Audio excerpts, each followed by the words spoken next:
Morning. देखो अपन देख रहे हैं जीवन की मूलभूत इकाई। अपना टॉपिक क्या है? जीवन की मूलभूत इकाई। ठीक है, इसमें अपन ने क्या देखा? केंद्रक देखा, कोशिकांग देखे, कोशिका के बारे में देखा। तो अपन ने पिछली 1-2 क्लास से केंद्रक की स्टडी की थी, केंद्रक की संरचना का अध्ययन किया। इसके अलावा किसका किया? आपने माइटोकॉन्ड्रिया का किया। माइटोकॉन्ड्रिया की आंतरिक संरचना क्या होती है, उसके कार्य क्या होते हैं। कल अपन ने देखा था राइबोसोम। क्या देखा था आपका? राइबोसोम। आज अपना अगला टॉपिक है लाइसोसोम्स। लाइसोसोम, ठीक है। तो अपन देखेंगे कि लाइसोसोम क्या होता है, उसका फंक्शन क्या है, कैसे क्या वर्क करता है, वो अपन डिटेल से देखेंगे। तो अपना टॉपिक है आपका लाइसोसोम। ये भी क्या है? कोशिका का अंगक है। लाइसोसोम भी क्या है? आपके कोशिका का कोशिकांग है, लाइसोसोम। ठीक है, तो लाइसोसोम के बारे में एक शब्द कहा जाता है। कोशिका का कौन सा कोशिकांग है, या ये कह सकते हैं आत्मघाती थैली। आत्मघाती थैली। आत्मघाती थैली किसे कहते हैं? ये क्वेश्चन पूछा जाता है आपका कि आत्मघाती थैली किसे कहेंगे। डायरेक्ट क्वेश्चन पूछा जाता है, या फिर वो ऐसे पूछ सकता है कोशिका का कौन सा कोशिकांग है जिसे आत्मघाती थैली के नाम से जाना जाता है। तो आपका जवाब होगा लाइसोसोम। अब ये आत्मघाती थैली क्यों होता है वो डिटेल से देखते हैं। तो सबसे पहले देखते हैं इसकी संरचना। जो लाइसोसोम होता है उसकी संरचना में क्या होंगे? वेसाइकल्स होंगे, ट्यूब लाइक संरचना होगी, इनको बोलते हैं आपके वेसाइकल्स। वेसाइकल्स, ठीक है। इसके अलावा क्या होंगे? सिस्टर्नी होंगे, ऐसे ऐसे होंगे, इनको क्या बोलते हैं अपन? सिस्टर्नी। तो इसकी संरचना मुख्यतः किससे बनी होती है? ट्यूब लाइक संरचना, नली जैसी संरचना, इनको बोलते हैं अपन वेसाइकल। और ऐसे राउंड सी संरचना होती है, इनको क्या बोलते हैं? आपके सिस्टर्नी। तो जो आपका लाइसोसोम होता है वो दो संरचनाओं से मिलकर बना होता है, सिस्टर्नी और वेसाइकल से। अब इसमें होता क्या है? इसमें होता है, इसके संगठन में क्या होता है? इसमें हाइड्रोलाइटिक एंजाइम, हाइड्रोलाइटिक एंजाइम, ठीक है। इनमें क्या पाए जाते हैं? आपके हाइड्रोलाइटिक एंजाइम। इनके अंदर क्या होंगे? आपके हाइड्रोलाइटिक एंजाइम्स प्रेजेंट होंगे। तो जैसे ही कोशिका का कोई वेस्ट ऑर्गन है, ठीक है, जैसे WBC आ गई जो डेड हो गई, ठीक है, इसके अलावा कुछ भी फॉर्गन पार्टिकल आ गया, कोई बैक्टीरिया आ गया, तो उन सब को क्या करेगा? ये जो हाइड्रोलाइटिक एंजाइम है वो क्या करेंगे? जैसे आपके ये फॉर्गन पार्टिकल आ गया, ठीक है, ये कोई आपका बैक्टीरिया आ गया, तो ये सिस्टर्नी और वेसाइकल क्या करेंगे? धीरे धीरे उसको कवर करेंगे, ठीक है, ऐसे कवर कर लेंगे, उसको अंदर ले लेंगे और उसको क्या कर देंगे? डाइजेस्ट कर देंगे। इनको डाइजेस्टिव एंजाइम भी कहा जाता है। इनको डाइजेस्टिव, पाचक लिख लो, पाचक एंजाइम, इनको पाचक एंजाइम भी कहते हैं। मतलब ये जो भी वेस्ट मटेरियल होगा, जो भी अपशिष्ट होगा, उसको क्या करेंगे? पचाने का काम करेंगे। तो जैसे ही कोई फॉर्गन पार्टिकल आया है तो ये एंजाइम क्या हो जाएंगे? एक्टिवेट हो जाएंगे और उसको चारों ओर से घेर लेंगे और उसको क्या कर देंगे? आपका डाइजेस्ट करा देंगे, ताकि आपकी सेल को क्या हो? कोई नुकसान नहीं पहुंचे। अब कई बार क्या होता है, ये जो एंजाइम का सिक्रेशन है इतना ज्यादा सिक्रेट कर देते हैं कि जो इनकी जो वाल है, इनकी जो वाल है, इनकी जो सिस्टर्नी या वेसाइकल की जो दीवार है, उसको भी क्या कर देते हैं? ये एंजाइम डाइजेस्ट कर देते हैं, पचा देते हैं। इसकी वजह से इसे क्या कहा जाता है? आत्मघाती थैली या सुसाइडल वेव। इसको क्या कहा जाता है? आत्मघाती थैली, क्योंकि ये इतनी ज्यादा अमाउंट में सिक्रेट होते हैं, क्या करेंगे? अपनी खुद की वाल को पचा देंगे, अपने आप को डाइजेस्ट कर देंगे, इसलिए इसको कहा जाता है आपके आत्मघाती थैली या सुसाइडल वेव, ठीक है। और इनका निर्माण किससे होता है? आपका ER से होता है, अंतःप्रद्रवी जालिका से। इनका निर्माण किससे होता है? अंतः प्रद्रवी जालिका से क्या होता है आपका इनका निर्माण होता है। तो इनमें इंपॉर्टेंट क्वेश्चन बनता है लाइसोसोम को आत्मघाती थैली क्यों कहा जाता है। ठीक है, ये था आपका लाइसोसोम। अब अगला कोशिका हम देखते हैं अपन, अंतःप्रद्रवी जालिका। अंतःप्रद्रवी जालिका, इसको शॉर्ट में ER भी बोलते हैं, एंडोप्लाज्मिक रेटिकुलम। इसकी संरचना देख लो। ये जो आपके कोशिका में ट्रांसपोर्ट का काम होता है, पदार्थों को एक स्थान से दूसरे स्थान पे लाने और ले जाने का काम होता है, वो कौन करती है आपकी ER करती है, अंतःप्रद्रवी जालिका करती है। अब देखो इसकी संरचना ऐसी होती है, ऐसे ट्यूब लाइक स्ट्रक्चर होती है, ऐसी संरचना होगी इसकी।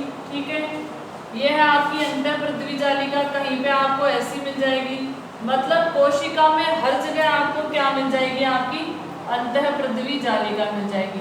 विभिन्न पदार्थों के आवागमन में, ट्रांसपोर्ट में क्या करेगी, ये महत्वपूर्ण रोल प्ले करेगी। इसके आधार पर इसको दो भागों में बांटा गया है। एक होता है आपका SER, एक होता है आपका RER। दो टर्म यूज कर रहे हैं अपन, SER और RER। ये दोनों ही किसके लिए है, आपके अंतःप्रद्रवी जालिका के लिए। जो अंतःप्रद्रवी जालिका जिसके ऊपर राइबोसोम उपस्थित है, ऐसे ऐसे कण जैसी संरचना उपस्थित है, वो कौन सी होगी आपके RER। अभी दोनों की फुल फॉर्म बता देती हूँ मैं। ठीक है, तो अंतःप्रद्रवी जालिका के दो रूप तो नहीं कह सकते, दो फॉर्म है इसकी, रूप तो नहीं कह सकते, बस ये इनमें क्या हो जाती है, प्रकार नहीं है, ये रूप कह सकते हो, सॉरी प्रकार नहीं है। तो जो SER है और जो RER है, ये किसके रूप है आपके, SER की फुल फॉर्म देख लो, स्मूथ एंडोप्लाज्मिक रेटिकुलम, चिकनी अंतःप्रद्रवी जालिका, स्मूथ एंडोप्लाज्मिक रेटिकुलम,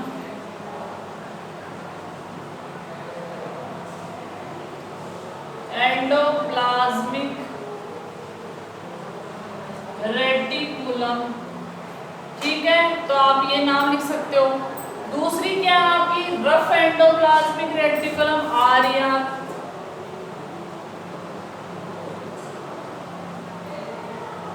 खुरदरी अंतःप्रद्रवी जालिका, सिंपल सा फंडा है, जो खुरदरी अंतःप्रद्रवी जालिका होगी उसकी सतह पे क्या पाए जाएंगे, ये राइबोसोम्स आपके, ये क्या आपके राइबोसोम है। तो चिकनी अंतःप्रद्रवी जालिका की सतह पर राइबोसोम नहीं पाए जाते, जबकि खुरदरी अंतःप्रद्रवी जालिका की सतह पर क्या पाए जाएंगे, आपके राइबोसोम पाए जाएंगे। तो अपन ने देखा अंतःप्रद्रवी जालिका जिसको ER बोलते हैं, ये केंद्रक से भी जुड़ी होती है। जैसे अपन केंद्रक की संरचना बनाते हैं तो उसकी सतह से कौन जुड़ी होती है, आपकी ER। जैसे ये आपके केंद्रक की संरचना है,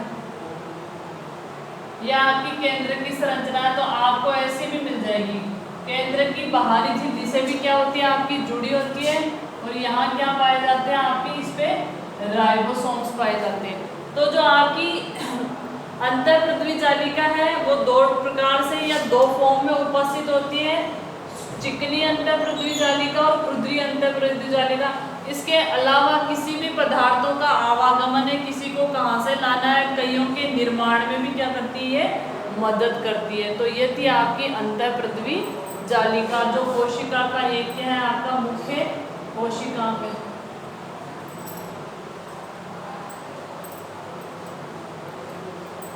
अब देखते हैं अगला कोशिकांग हरित लवक। ये सिर्फ पादप कोशिका में होगा हरित लवक। ये कहाँ पाया जाएगा, सिर्फ पादप कोशिका में पाया जाएगा। जंतु कोशिका में क्या होता है, ये अनुपस्थित होता है। इसके अलावा दोहरी झिल्ली से परिबद्ध संरचना है, इसके चारों ओर कैसी झिल्ली पाई जाएगी, दोहरी झिल्ली पाई जाएगी। एक क्वेश्चन बनता है कि ऐसे कोशिकांगों के नाम लिखिए जिनके चारों ओर दोहरी झिल्ली पाई जाती है, तो वो कौन आपका हरित लवक है, माइटोकॉन्ड्रिया है और केंद्रक है। इसके अलावा एक क्वेश्चन ऐसे भी पूछा जाता है, वो कौन से कोशिकांग है जिनमें खुद का DNA पाया जाता, तो हरित लवक और आपके माइटोकॉन्ड्रिया में लिख देती हैं आप। उन दो कोशिकांगों के नाम लिखिए। उन दो कोशिकांगों के, ट्यूशन नहीं है, नाम लिखो जिनमें स्वयं का डीएनए उपस्थित होता है। उपस्थित होता है। तो इसका आंसर होगा आपके माइटोकॉन्ड्रिया, और दूसरा होगा आपका हरित लवक। हरित लवक, देखो ऐसा माना जाता है, साइंटिस्ट ऐसे कहते हैं कि कोई टाइम में हरित लवक और माइटोकॉन्ड्रिया क्या थे, कोई बैक्टीरिया थे, ठीक है, प्रोकैरियोटिक थे, या कह सकते हैं प्रोकैरियोटिक सेल थी, क्योंकि इनमें वो सारे करैक्टर होते हैं जो एक प्रोकैरियोटिक कोशिका में होते हैं। ये कोशिका के अंदर एंटर हो गए, और फेगोसाइटोसिस, दो मेथड होते हैं, पिनोसाइटोसिस और फेगोसाइटोसिस। तो कोशिका इन दोनों मेथड से इनको डिस्ट्रॉय नहीं कर पाई, नष्ट नहीं कर पाई, तो ये स्वतंत्र कोशिकाओं के रूप में क्या करने लगे, आपके कार्य करने लगे। ठीक है, अब देखते हैं अपन हरित लवक। ठीक है, इसकी संरचना में क्या से होती है, ऐसे सिक्कों जैसे एक दूसरे पे सिक्के व्यवस्थित हो, ऐसे व्यवस्थित रहती है, इनको बोलते हैं थायलेगोइड। एक भाग, इसमें दो भाग होंगे, एक होगा थायलेगोइड, ठीक है, ये दो भागों में बटा होता है, स्ट्रेना और ग्रेना, दो भागों से मिलके बना होता है, स्ट्रोमा और ग्रेना। यहाँ पे जो प्रकाश संश्लेषण की क्रिया होती है वो क्या होती है, आपकी पूर्ण होती है। ये वही कोशिकांग है जहाँ क्या होगा, आपके प्रकाश संश्लेषण होगा। प्रकाश संश्लेषण इसी कोशिकांग के अंदर होगा, ऐसे संरचनाओं के रूप में व्यवस्थित होती है। इस पूरी को बोलते हैं अपन थाइलेकोइड। थाइलेकोइड। इस वाले भाग को बोलते हैं अपन स्ट्रोमा, एक को, और जो ये दिख रहा है आपका जोड़ने वाला, इसको बोलते हैं ग्रेना। ये बाहरी झिल्ली है, और ये क्या हो जाएगी आपकी आंतरिक झिल्ली। ये क्या हो जाएगी आपकी आंतरिक झिल्ली हो जाएगी। बाहरी झिल्ली, आंतरिक झिल्ली, स्ट्रोमा और ग्रेना, ऐसे पूरे में ये जैसे सिक्के व्यवस्थित हो एक के ऊपर, वैसे क्या होती है आपकी ये व्यवस्थित रहती है।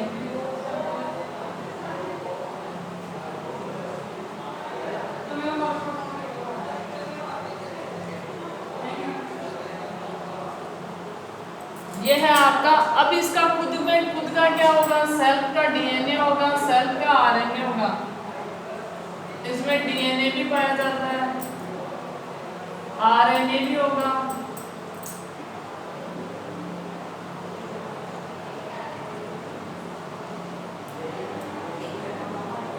ये आरएनए, ठीक है, ये ग्रेना है, ये आंतरिक झिल्ली है, ये बाहरी झिल्ली है।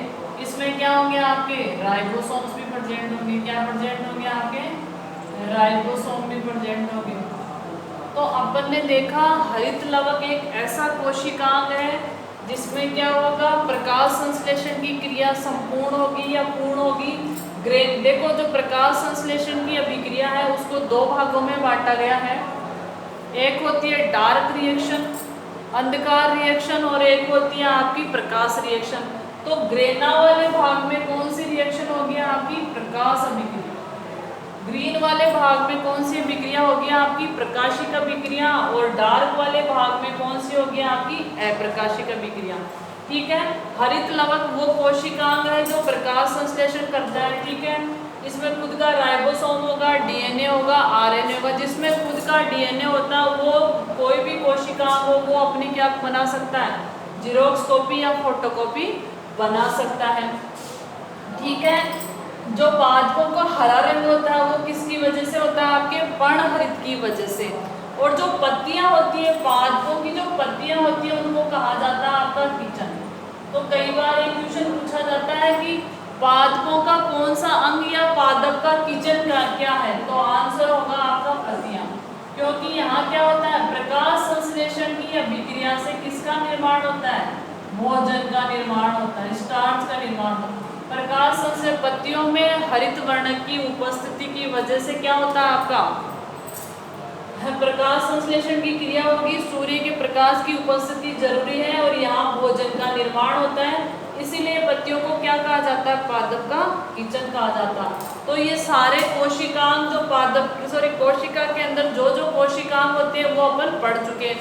एक देखेंगे अपन रिक्तिका, जो आपकी किसमें पाई जाती है? पादप कोशिका के मध्य में बड़ी रिक्तिका पाई जाती है।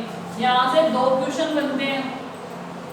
रिक्तिका क्या होगी? एक खाली स्थान होगा आपका, जैसे ये पादप कोशिका है, ठीक है, अपन ने देखा था उसके बीच में एक बड़ी रिक्तिका पाई जाती है। इसमें जो द्रव भरा होता है उसको सेल शेप कहते हैं। क्या कहते हैं? Cell shape. और इस पे क्वेश्चन पूछा जाता है कि जो पादप की जो रिक्तिका की झिल्ली है उसका नाम लिखो, तो उसका नाम होता है टोनोप्लास्ट। टोनोप्लास्ट की झिल्ली का नाम क्या होता है आपके? टोनोप्लास्ट। जैसा आपकी जरूरत होगी उसी हिसाब से क्या बन जाएगी आपकी रिक्तिका। जैसे कुछ होगी खाद्य रिक्तिका, जैसे अमीबा में क्या पाई जाती है आपके? खाद्य रिक्तिका। कुछ पादप जल में रहेंगे तो उनमें क्या हो जाएगी? जल के हिसाब से जल की रिक्तिका। तो रिक्तिका में इंपॉर्टेंट क्या है? ये रिक्तिका है। अलग अलग पादपों और जंतुओं में अलग अलग हिसाब से रिक्तिका होगी। आवश्यकता के अनुसार रिक्तिका के अंदर जो द्रव भरा होता है उसको सेल शेप कहते हैं, जिसकी झिल्ली को क्या कहा जाता है आपका? टोनोप्लास्ट झिल्ली होती है। तो ये कोशिकांग लगभग आपके खत्म हो चुके, बाकी अपन नेक्स्ट क्लास में देखेंगे। Thank you.